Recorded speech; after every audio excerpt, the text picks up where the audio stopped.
طاعته وزجرنا عن معصيته.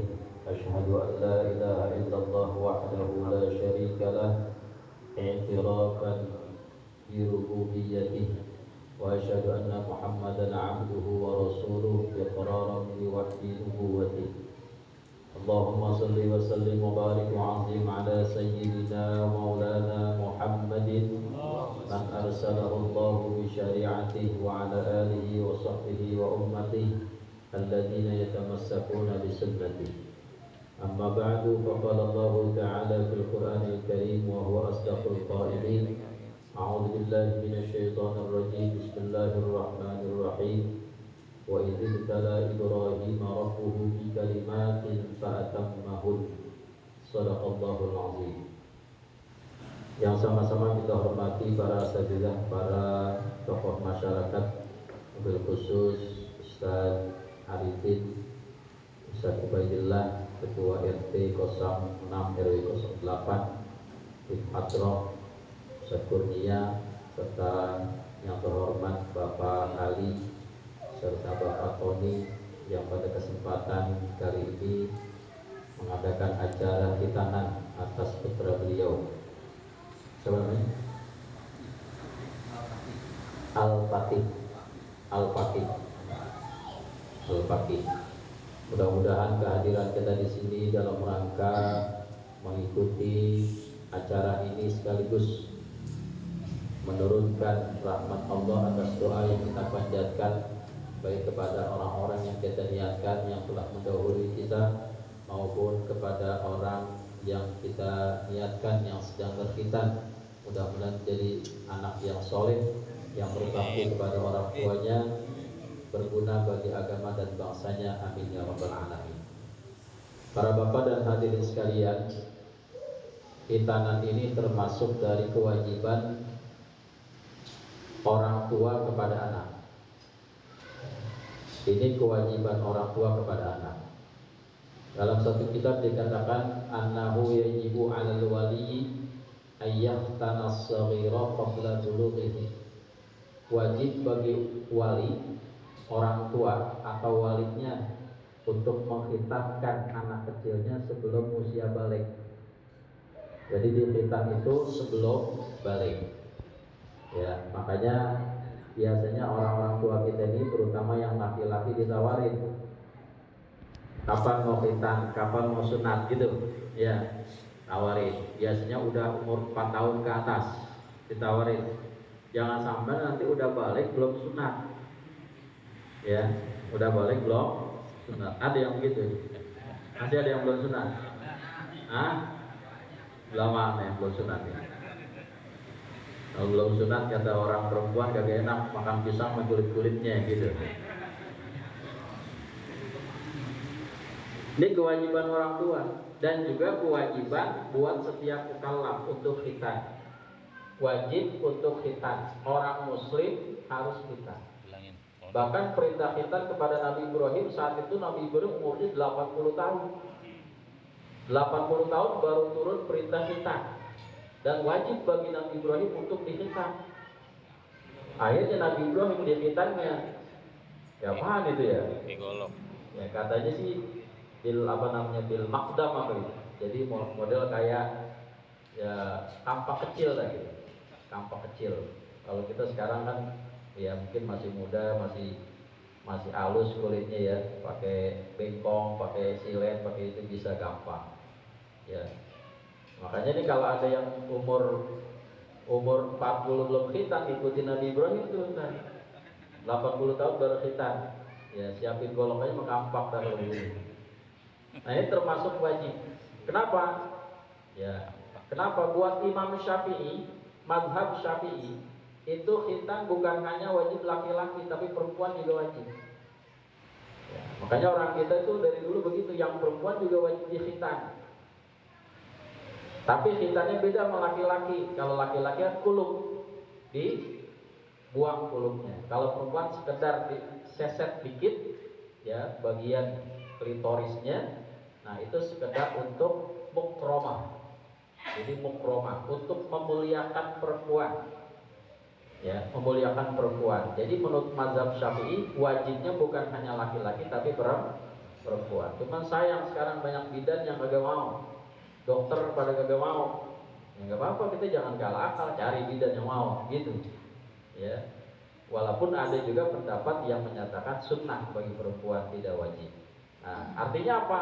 Selagi masih bisa dihitan, hitan, walaupun anak kita anak perempuan. Nah, buat laki-laki bagaimana? Tujuan khitan buat laki-laki adalah untuk ibadah. Untuk ibadah. Jadi kita berkorban nih, anak laki-laki dari kecil merasa sakit di khitan. Khitan sakit ya kira-kira? Agak ya, pakai suntik kebal dulu ya. Tapi rapi suntik kebal sakit gak? Jerit.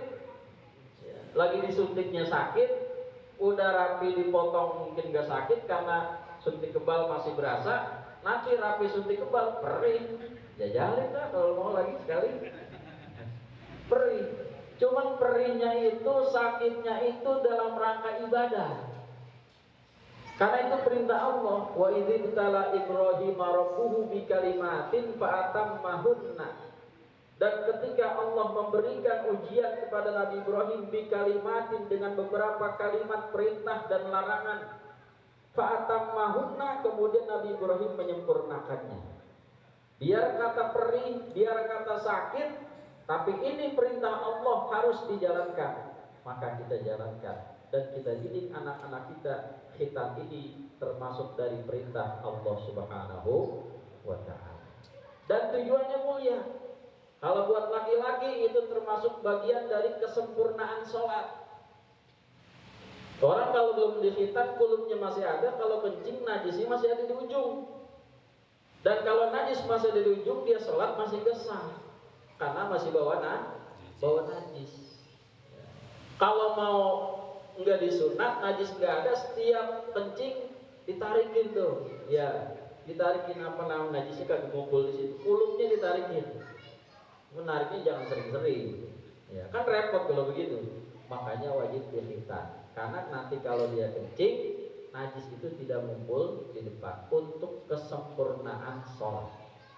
Tujuannya ke situ. Berarti apa? Tujuan inti dari khitan, di samping melaksanakan perintah Allah, adalah ibadah. Di antaranya adalah ibadah sholat. Kenapa arahnya ke situ? Karena sholat ini yang penting buat kita. Inna awwala ma yuhasabu bihil abdu yaumal qiyamah as-shalah. Yang pertama kali dihisab pada hari kiamat sholat. Kalau sholatnya benar, maka yang lain itu menjadi banyak toleransinya. Misalnya sholatnya udah benar, mungkin puasanya masih kurang benar, itu nanti ditoleransinya banyak. Kalau sholatnya udah benar, mungkin nanti hubungan sama Allah agak kurang baik, tapi kalau urusan sholatnya benar, itu menjadi wasilah buat kita turunnya maghfirah, ampunan dari Allah. Tapi kalau baru dites sholatnya aja, seleksi sholat masih belum benar, yang lain kagak ditengok, nggak ditengok yang lain. Ya orang sholatnya gimana nih? Ya dari 5 waktu sih alhamdulillah 2 waktu dikerjain. Alhamdulillah 2 waktu dikerjain. Maghrib bisa, kan gitu ya. Kadang minta porting, maghrib buat 3, 1,5. Ada orang kosor jamak 4, sholat isya kan 4 nih. Iya, sholat isya kalau kosor berapa? Dari 4 jadi 2. Giliran maghrib, oh gak 3, gak mau rugi, 1,5 aja dah, gitu katanya. Ya karena tanpa ilmu, akhirnya apa? Kalau sholat pada sholat aja nggak bener, udah yang lain gak ditengok. Inna awwala ma yuhasabu bil 'abdu yaumal qiyamah as-sholat. Sholat dulu, yang paling penting. Nanti khitan arahnya kesempurnaan sholat. Kalau orang dihitan kagak sholat, percuma khitan, percuma sunat. Ya, karena tujuan dari sunat adalah untuk kesempurnaan. Nah nanti saudara Tony nih yang punya anak, diarahin, udah khitan, ayo ke musola, jamaah, sholat.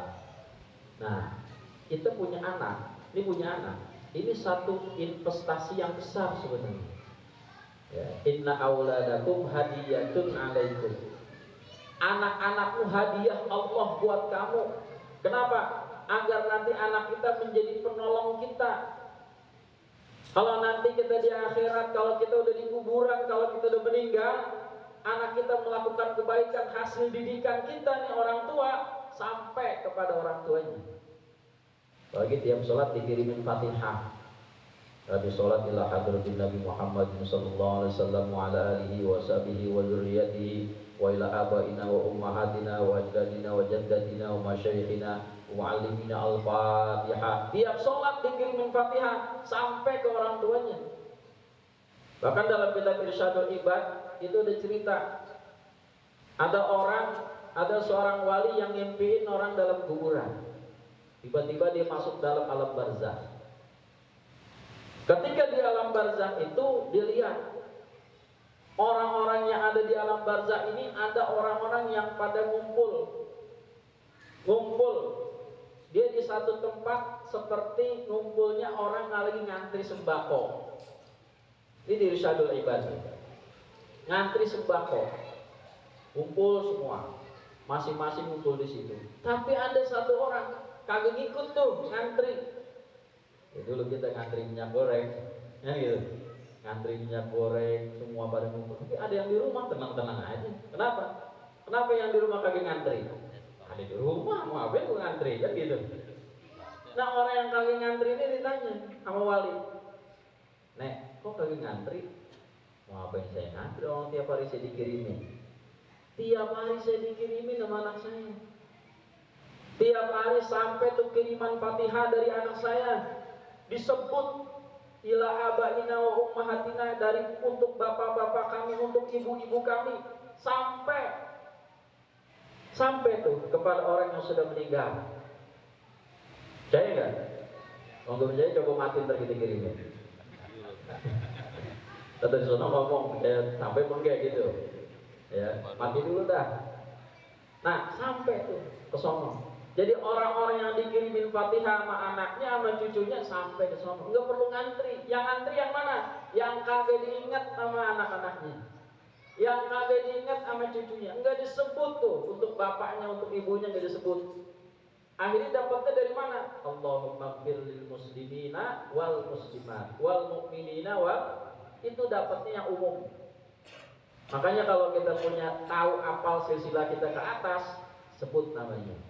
Kita bin siapa, sampai terakhir jangan dilupain.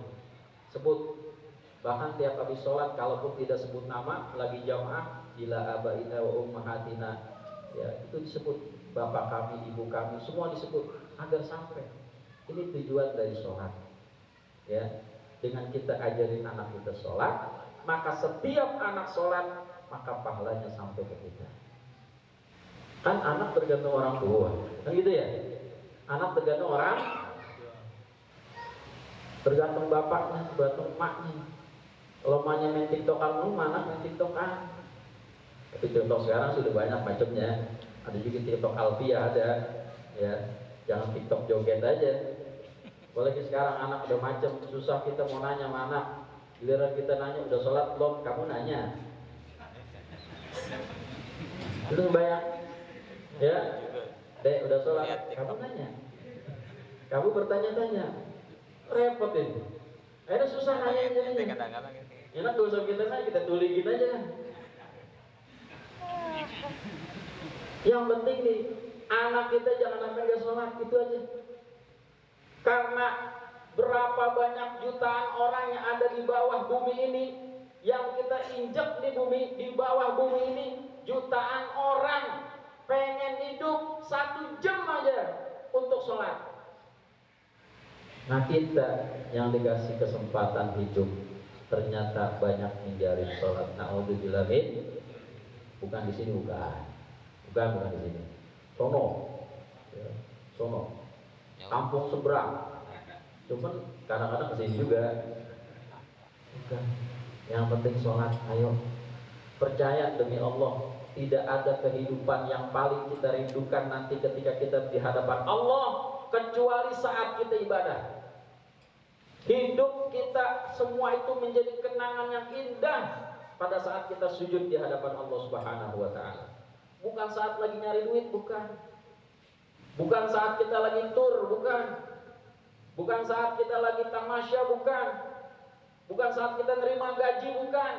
Kehidupan yang paling indah yang kita kenang demi Allah nanti ketika di akhirat adalah saat kita sedang dihadapkan, diputar filmnya lagi ibadah kepada Allah Subhanahu wa taala. Nanti anak rajin sholat. Kenapa? Karena ngelihat bapaknya rajin sholat. Anak mah kaset kosong, Pak. Ya. Orang tuanya rapi juga mau sholat, ngikut. Kan gitu. Ngikut. Mau mana ya? Mau sholat, mau ke masjid. Ikut dong. Ikut anak. Nggak pakai disuruh. Kalau orang tuanya biasa begitu. Ya. Kadang-kadang orang tuanya lagi nonton sinetron, anaknya disuruh ke musola. Orang tuanya lagi nonton TV, ribut di rumah. Lu pada ribut di rumah, sono ke musola. Akhirnya ke musola, ribut di musola. Ditanya, ngapain ribut di musola? Suruh baba katanya ribut di musola. Saya lagi ribut di rumah. Kata baba, sono di musola. Ya ribut di musola. Biar rame. Iya. Tapi kalau anak di sini didampingin orang tuanya, insya Allah gak ribut. Bang Iqbal mah kagak keret-keret sama anak kecil, dia orang sabar. Lagi bukan di sini Bang Iqbal ya. Tono, kampung seberang, mentinggalin di sini.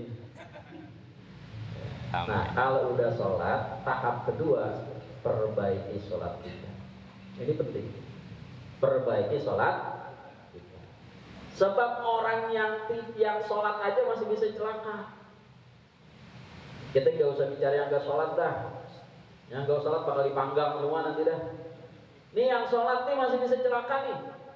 Kenapa? Fawailul lil musallin alladzina hum an sholatihim. Celaka orang yang sholat. Kenapa? Alladzina hum an sholatihim sahun. Orang-orang yang melalaikan sholatnya. Jadi orang yang masih sholat aja masih celaka, Pak. Berarti kita harus tingkatin lagi, jangan sampai celaka. Jangan sampai kita dinilai melalaikan sholat. Apa yang maksud melalaikan sholat? Banyak penafsiran. Dalam Ibnu Katsir diantaranya, orang yang melalaikan sholat, orang yang menunda-nunda waktu sholat sampai di akhir waktu. Bahkan sampai keluar waktu. Zuhur 2:30, ya, asar 5:30, maghrib 5 menit lagi mau isya, ya. Terus tunda, terus aja begitu. Maka yang begitu termasuk alladzina hum an sholatihim. Jadi kalau ada kesempatan kita azan Allahu Akbar, Allahu Akbar, itu bukan panggilan orang yang azan, bukan panggilan Ustaz Arifin, bukan panggilan Bang Iqbal, bukan. Itu panggilan Allah. Allah yang manggil.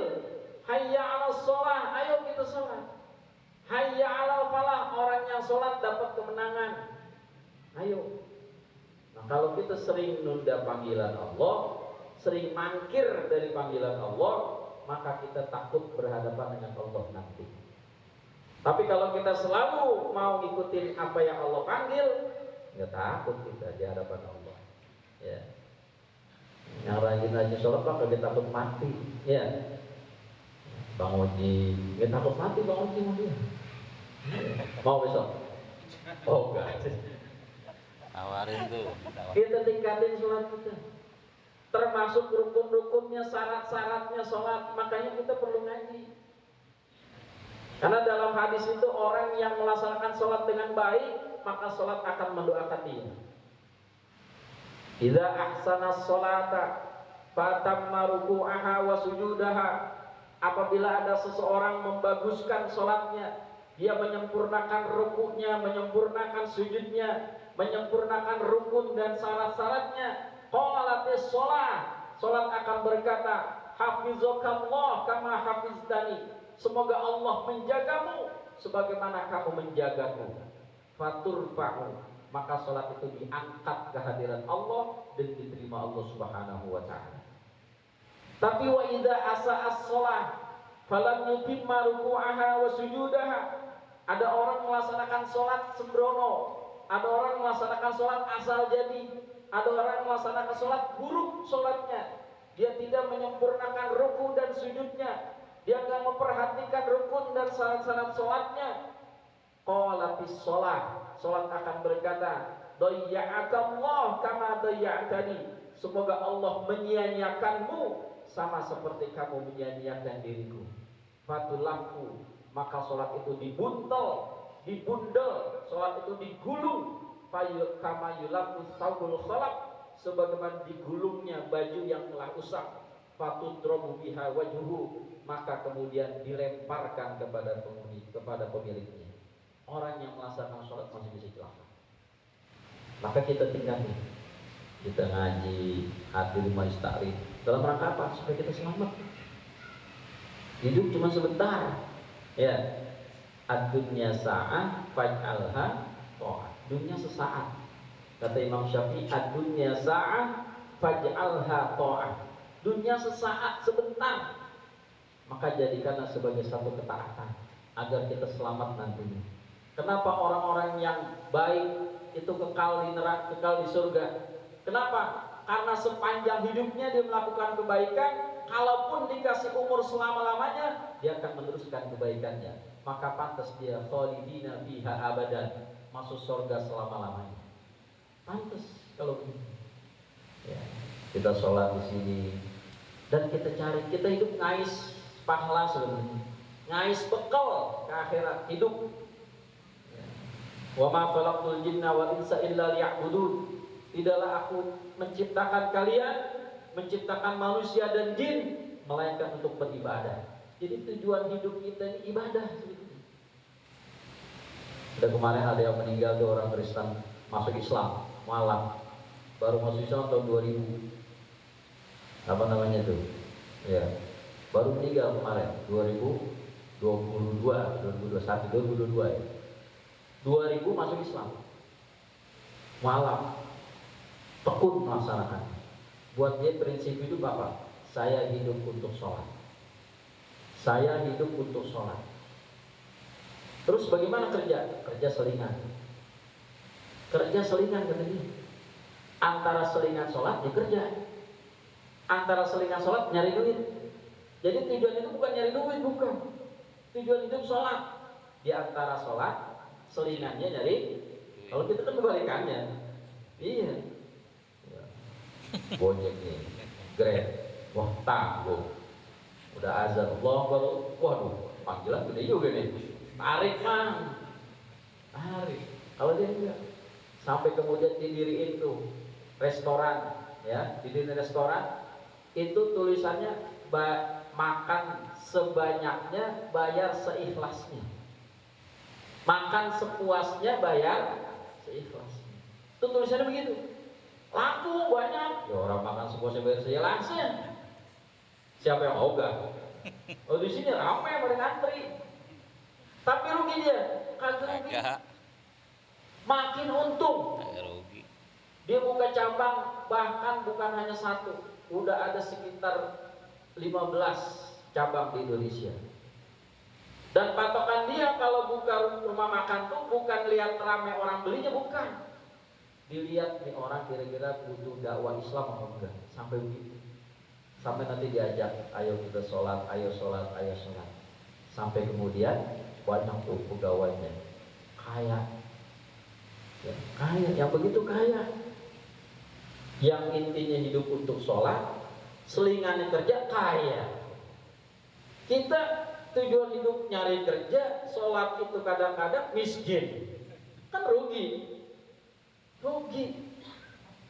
Mendingan kita terus hidup buat sholat, walaupun miskin, nggak apa-apa.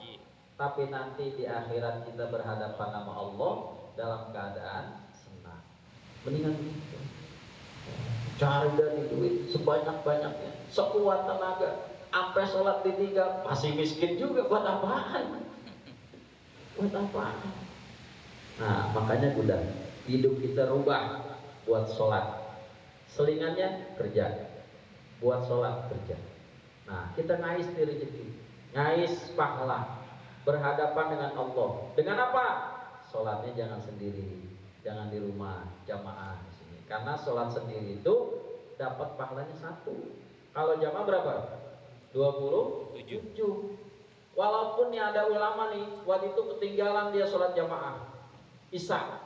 Akhirnya karena gambarannya katanya sholat jamaah itu bandingan 27 daripada sholat sendiri, dikerjain sholat Isya 27 kali. Supaya dia nggak ketinggalan tuh pahala jamaahnya. Begitu malam mimpi, ya Nabi Muhammad sampai sholat Isya mau 27 kali, masih di bawah derajatnya orang yang Isya sholat sekali dengan berjamaah. Masih di bawah, jauh. Makanya ayo kita hidupin jamaah di musola, ya. Masing-masing, ayo, mumpung kita masih hidup, masih sehat, ya. Terus kalau jamaah, kalau di sini rapi jamaah, wirid bareng, enak. Makruh kalau kita nih lagi jamaah, imam belum berubah duduknya, makmum udah pindah, makruh.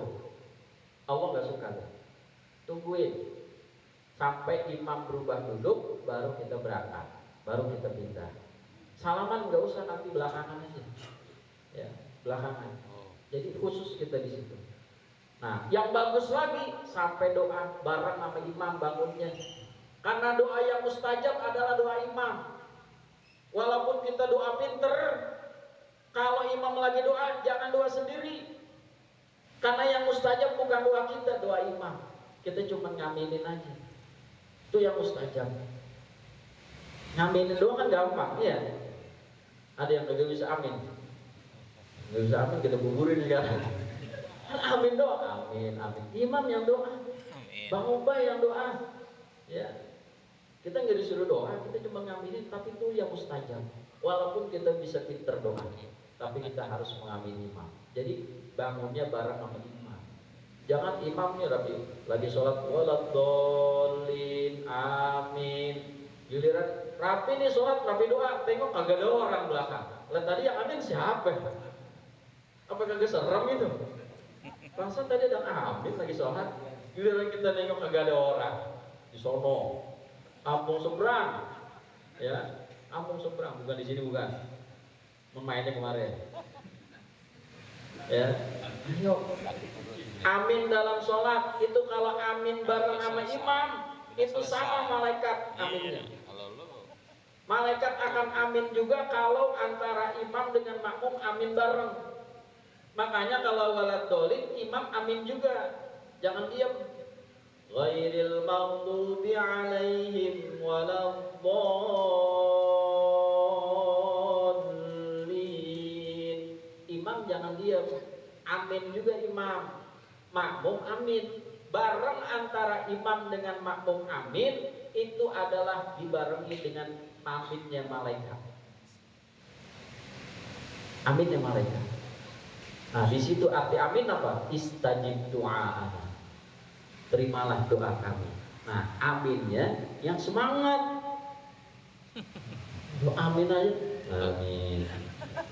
Gimana mau berjuang sama Islam gitu? Waladdallin. Amin. Amin. Ya. Barang ayo kita perbaiki. Amin, enak. Bang Iqbal udah nyontoin, amin. Nyontoin, kata Bang Iqbal, gua sendirian yang paling kencang katanya. Ayo kita bareng perbaiki sholat kita. Contohin anak-anak kita, siapa lagi yang jadi contoh kalau bukan orang tuanya. Ya, semasa kita hidup, mudah-mudahan dengan kita melakukan suri taulan buat anak kita, nanti anak kita menjadi contoh buat kita meneruskan generasi tauhid dan Quran. Wal yakhshal ladzina law taraku min khalfihim dzurriyyatan di'afan khafu 'alaihim falyattaqullah wal yaqulu qawlan sadida. Hendaklah khawatir kalau ada orang tua yang meninggalkan keturunan mereka dalam keadaan lemah. Khafu 'alaihim, yang mengkhawatirkan. Falyattaqullah, caranya dua. Satu, falyattaqullah, bertakwalah kamu wahai orang tua, supaya nanti dicontoh oleh anak-anakmu. Wal yaqulu qawlan sadida, dan berkatalah yang baik, yang lemah lembut kepada anaknya. Jangan sering-sering marahin anak, gak bagus juga, apalagi nabokin. Nabi nggak nyontohin yang begitu. Anak baru salah dikit keplak, sering dikit keplak. Ntar giliran orang tua udah stroke, anak ambil nomor plak, dikeplak lagi sama anaknya. Gantian. Jangan sering main tangan, jangan sering marahin yang suara tinggi, kecuali kalau urusan yang hubungannya dengan agama. Sholat, ayo, ya, paksa buat sholat. Jangan merasa bosan untuk nyuruh anak sholat, jangan. Ayo sholat, ya, perbaiki diri. Mari, mudah-mudahan ya pada malam hari ini Allah turunkan hidayah dan taufiknya kepada kita, sehingga kita bisa mendidik anak-anak kita dan juga kita perbaiki kualitas ibadah kita. Ini saja dapat saya sampaikan. Hadanallahu wa iyyakum ajma'in. Wassalamualaikum warahmatullahi wabarakatuh.